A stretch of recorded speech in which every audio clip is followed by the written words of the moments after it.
Welcome to Tech in the Right Direction, the podcast. Let's take tech in the right direction to drive social change and close the employment, pay, and culture gap for women in technology. This podcast is focused on helping turn ideas into action and create opportunities for women to advance in the dynamic technology industry.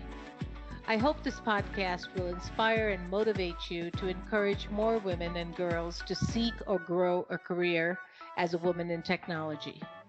Stories about the journey of amazing women in the tech field starts right now. This week, I will be talking with Sarah Haggard. Sarah is a proven business leader who has led multiple startup initiatives within her decade-long career in product marketing at Microsoft, raising $40 million to scale her last business. Expert in P&L management, enterprise software, and go-to-market strategy, Sarah's tenacity and drive for results led her to being widely recognized as a turnaround expert and a new business incubator. Sarah's leadership style is engaging and authentic. Her superpower is her ability to spot patterns, creating high-performing teams, and activate the right people at the right time to deliver results. Sarah holds a master's degree in business administration from Seattle University and a Bachelor of Arts in anthropology and business administration from Augustana College in Rock Island, Illinois. Welcome to the show, Sarah. I'm so excited to have you. Thank you. I'm excited to be here. So let's begin. Can you share with us a little bit about your path in technology, your career path? Absolutely. So my path is a little bit nonlinear and a little bit non-traditional.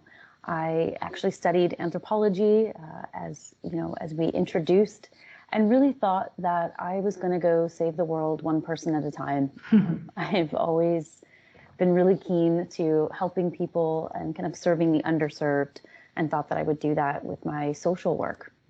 And as I got into doing that and really experiencing that work on the front lines, I realized just that there was so many patterns and economic, social, political factors that were really influencing my ability to be successful on the front line. And so I made a decision early on in my life that I really needed to go pursue business and go out into the world and get money, influence, and power, and to be able to take those levers back into some sort of social justice work. And that's ultimately what led me into the technology field, somewhat by accident, but had a wonderful career at Microsoft the last 10 years, working in product marketing. And I would have to say that, fast forward today, one of the greatest lessons I've learned in my path to, working in the technology field is that technology is absolutely a people business, and being able to leverage technology for good is something that I'm really excited about being able to do moving forward.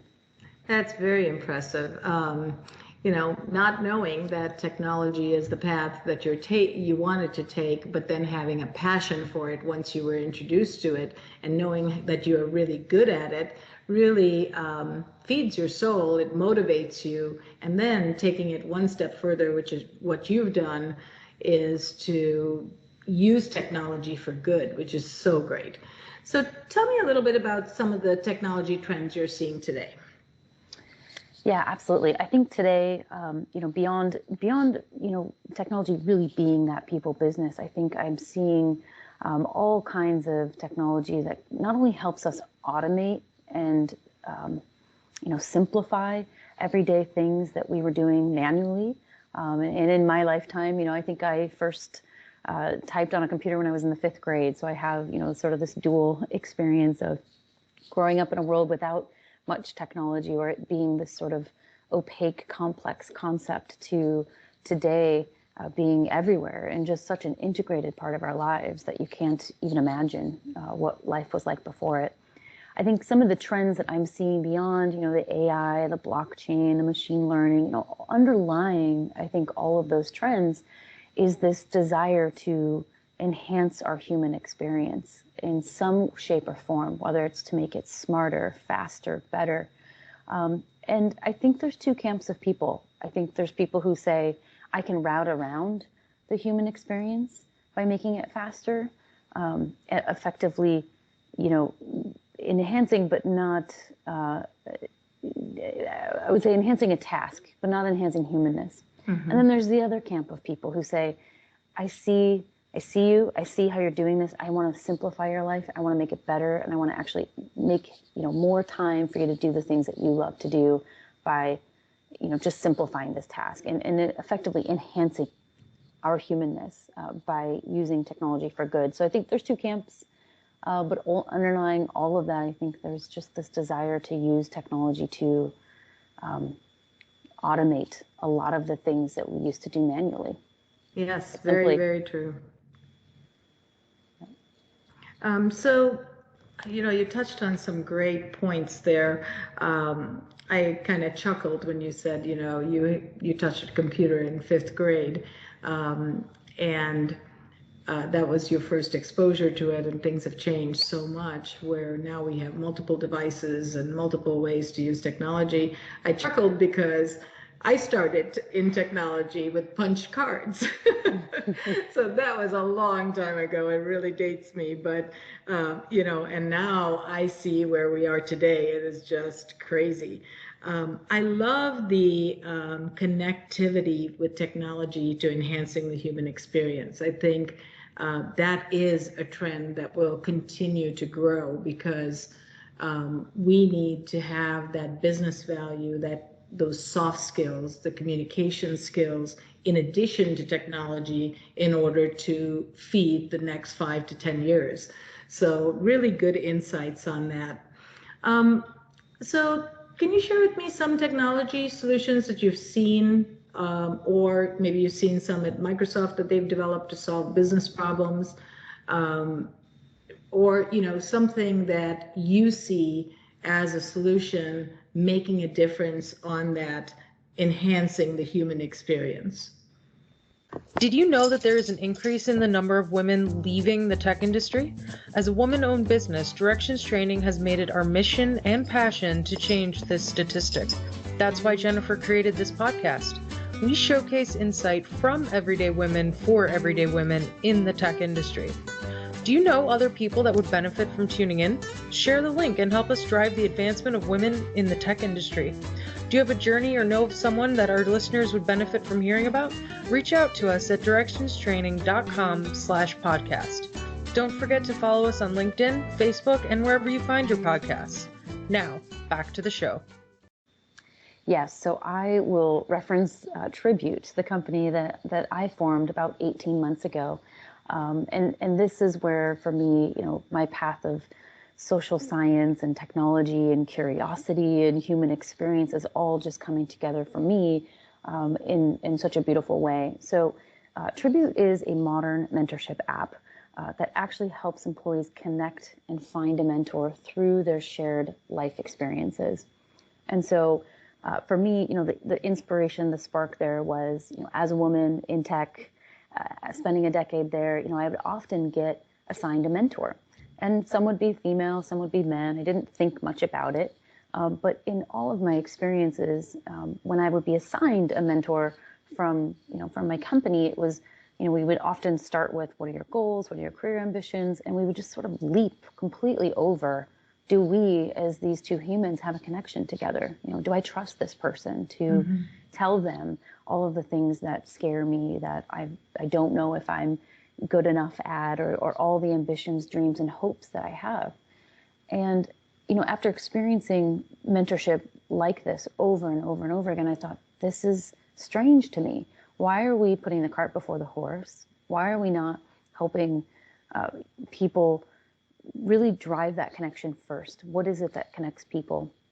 And when I dove into my own curiosity around that, I realized that in almost every introduction that I make, whether it's for mentorship or just for a coffee or something else, and as listeners to this podcast, watch and notice now every intro you make, what you do, because you will find what you do is you create those shared connections. Oh, so-and-so went to college that you went to, or you lived here and you lived here, or hey, you struggled with that and so did she or he. And so we do this as humans, where we're always making connections in our mind over these shared life experiences that we have.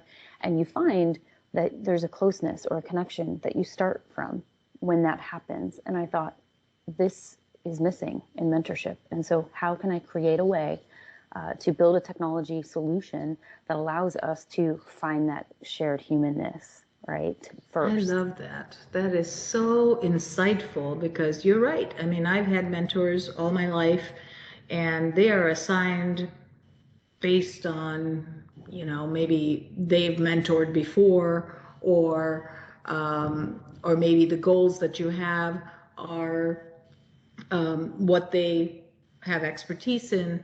But I love this first connection, and that needs to be there, because I've had good mentors and bad mentors, and the bad mentors are people who are still great people, but I just didn't connect with them. So this is so true. So tell me a little more about this app.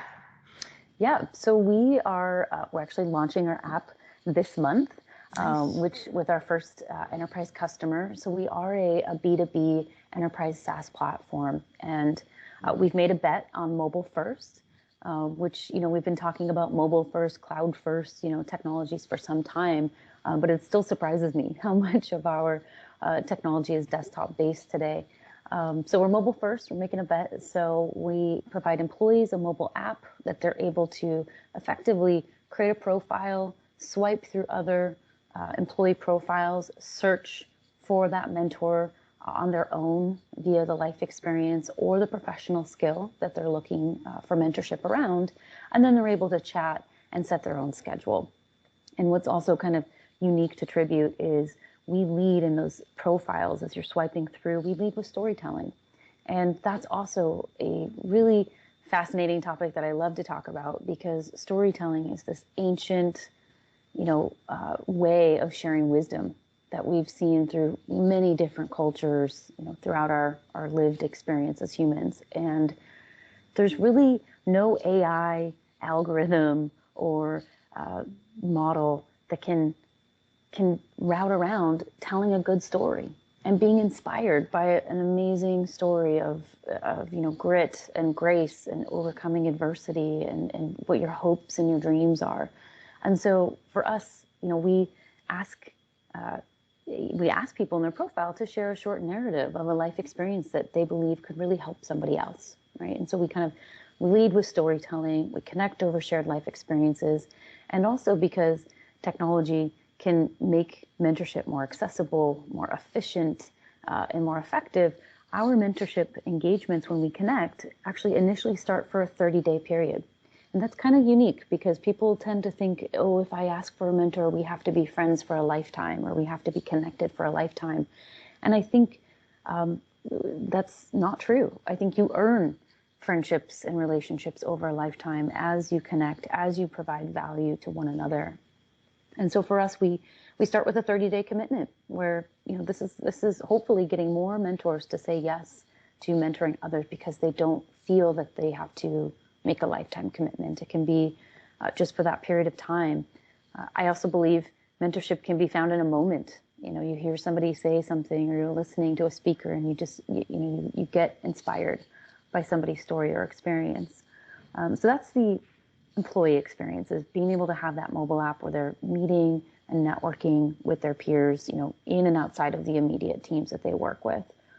From an employer standpoint, we provide them an analytics dashboard that tells them all kinds of rich insights into their mentoring programs. I think more and more we hear how important mentorship is today in the workplace. We hear about the millennial and Gen Z modern workforce, and how, just mentorship is such a key ask today. And so all of these employers are trying to figure out how to offer mentoring programs. And today it's still very analog and ad hoc. And so now with our analytics dashboard, you can see how many mentors are in the organization, how many mentorship engagements are going on. And then you get really rich insights like, what are the top life experiences that my company is seeking mentorship on? And that, to me, I'm just so curious to see how companies are going to take that intelligence and be able to build it into the fabric of their culture, right? And to be able to say, if navigating difficult conversations is the number one thing that people are seeking mentorship on in a company, I would reasonably expect our CEO to stand up at the next town hall and say, hey, everybody, I see that this is a request or a thing that we're all kind of seeking mentorship on. Let me tell you a story when, or a time when I learned how to have difficult conversations. And that to me just gives companies a way for leaders to live out loud the culture that they're trying to create, while maybe even offering programming or workshops or other things that can really, address that key need that maybe companies wouldn't have known was a key need before they, brought Tribute into their organization. That's amazing, because data is so powerful. We can make decisions. We can grow to the next level by looking at that data. And today, I haven't seen anything like this out there. So I think this is a great way for employers to connect with their employees, not only to grow them, make them more productive, get increased satisfaction in their job at their company, but also, be more competitive, take the business to the next level, because all of that falls to the bottom line. So as much as we are talking about mentorship, it really grows people so that those mentors can take them to the next level. It's so fascinating. I just love it. So are the mentors within the organization or outside of the organization? Today, the mentors are inside the organization. And what's really interesting about Tribute is we don't create camps. We don't create, here's your mentor pool, here's your mentee pool. We offer an app where everybody gets to show up with their story and their lived experience. And by nature of showing up with that, you are a mentor, right? Because your life experience is the place where you have the greatest expertise and knowledge and something to give. Today we're going to offer our app inside companies, and there's a vision that as we go company by company, at some point down the road, we would open a public network where employers could allow their employees to put their profiles on that public network and be met by other employees from in and outside of their organization. Great. What a community you can create from, that public network, because now you're getting double, triple, 10 times the experiences and stories which you can really build upon. So I think that's awesome.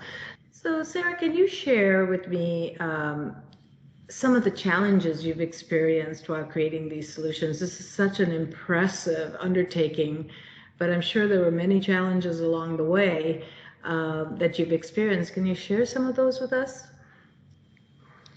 Absolutely. So I think one of the challenges that was unexpected in the journey was, we talked about being able to capture all of this data and the fact that data is powering all of this digital transformation and innovation. But on the flip side of that, we are in a world and culture where employee trust and privacy and data privacy is just so forefront. And we're no longer in the wild, wild west when it comes to our personal data and how it's being used. We've got regulations now like GDPR in Europe, but we've also got consumer expectations of, hey, where is my data going? How is it being used? And so for me, getting all of this, building this app and collecting really sensitive data points like life experiences that can include, I feel isolated at work, or potentially even, one day breaching into, difficult topics like mental health and how do we help each other with these things, right? Those are data points that I realized very quickly that in aggregate really can help an organization, but individualized can harm employees. And so I think, for me, luckily, I have great advisors and I have great integrity. And so, we're building our product with this integrity, and trust from the get-go. But that's definitely something that, never really had to think about before creating this company. And I'm glad that we have, and that we are treating, employee and employer data with the ultimate trust and respect. Yeah, that's great. That is something that, today we have rules, regulations, laws, and privacy, security of your data is so important. I remember years ago, people could just sell your data without ever asking you anything. And, I'm glad for GDPR and all of the regulations that are being put in place, because security is so important as well. And building that into your solution is critical. So that's a really good point. So, I love when technology is solving business problems or world problems. And I think your Tribute app is just one example of how technology can get to that human side, which is really, really neat, because all of the machine learning, artificial intelligence is all, gathering data and then manipulating that data to be more intelligent. But the human side is sometimes ignored. So I love that your app is really taking that to the next level. So in the next 5 to 10 years, I know that's a long time in technology. When I think back 5 years, I'm like, I couldn't believe that we are where we are today. What kinds of problems do you think technology will be solving? Yeah, that's a really good question. And I thought about that because I think, whatever industry you're in, right, that answer just varies so widely. But I think, I really think technology is going to solve, hopefully, a lot more healthcare problems for us. Just understanding our own genetic makeup and how we can more or less manipulate that for good, if you will. I think that we're going to see a ton of innovation in that space. I think just science breakthroughs that we haven't even, things like quantum physics and understanding the laws and breaking all of that. I mean, I hope in my lifetime to see technology that can make some of these massive breakthroughs. But I also really have a hope that technology will become so integrated into our human experience that we don't even know it's there, right? Whereas in my lifetime, technology was this thing outside of you, or complex, or really difficult to understand. You had to be some mathematician, to run the algorithms of the programs or any of that. And I think technology is just going to continue to get simpler, more integrated, on the human side, and on the pure technology side. I think we're going to have some massive breakthroughs in the next 5 to 10 years on the healthcare and in the science industry particularly. I'm excited to see those come through, because it's definitely needed, and I know there's lots of solutions being built even as we speak and going to be rolled out.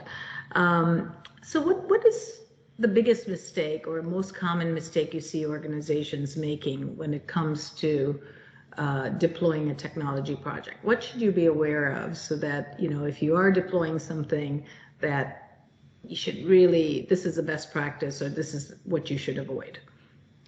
Yeah, this is actually a really relevant question for me right now as we are deploying our app real time. I think my best advice or best practice is to not overlook the quality testing and kind of the beta testing of rolling that out, and doing it in a phased approach.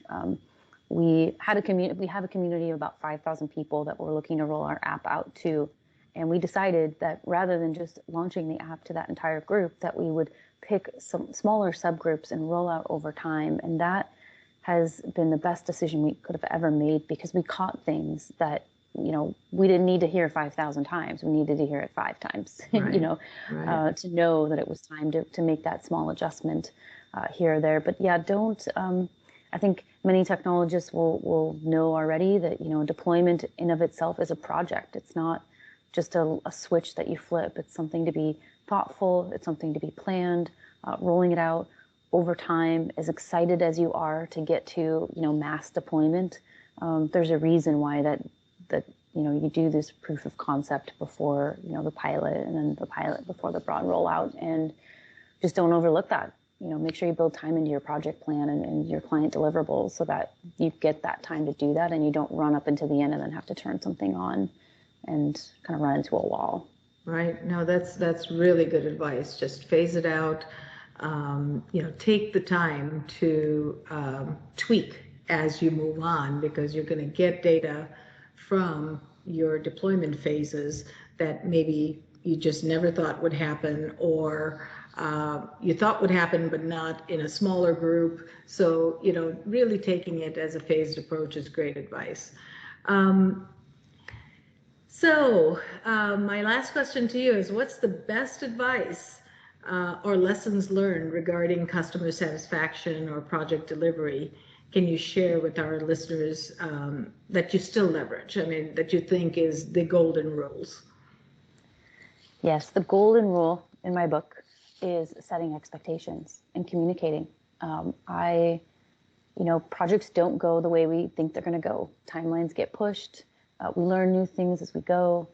In my case, we thought we would be done developing our app in an 8-week sprint, and it ended up taking us 12 weeks, just because we were learning and growing and tweaking and doing all of these unexpected activities around the side. And I have a very happy client today because we communicated and set those expectations along the way. And I think there's always going to be scope creep in your projects and clients who want more, and I really look at that as, that's great news. Yes, we'll do that, but we need to do this first, and just stay focused on the task at hand, and then use that enthusiasm and excitement for scope creep to turn it into your next engagement and to continue moving forward, but always setting those expectations clearly, often, early, to me has just been a tremendous best practice that I've learned. That's great. I think just in business and life, communications and setting expectations is so important. And things roll so much smoother when you do that. And I love that you said scope creep becomes your next opportunity, because we find that in our business all the time. And it's not because you don't need this. It's just part of the next phase, and let's talk about that, but let's get through this. So that's really, really great advice. Well, Sarah, it's been a pleasure talking to you. I really enjoyed our conversation. Thank you so much. Thank you. Thank you for listening to Tech in the Right Direction. Please take a minute to subscribe or follow so that you never miss an episode. Also, don't forget to like, share, and comment. Thank you. See you next week. From IT skill enhancements to end user adoption training, Directions Training is your resource to help optimize the effectiveness of your technology investments. Over 500,000 students have taken advantage of our wide selection of technology and business training solutions, covering the most popular applications today, such as Microsoft 365, Azure, Windows 10, and more. As a podcast listener, we invite you to take advantage of an exclusive offer. Receive 30 days of free access to our Microsoft official curriculum, on-demand courses for IT professionals or end users. Visit us at www.directionstraining.com/podcast to claim this offer today. Hurry, this offer is only available for a limited time. Success is a journey. Ask for directions.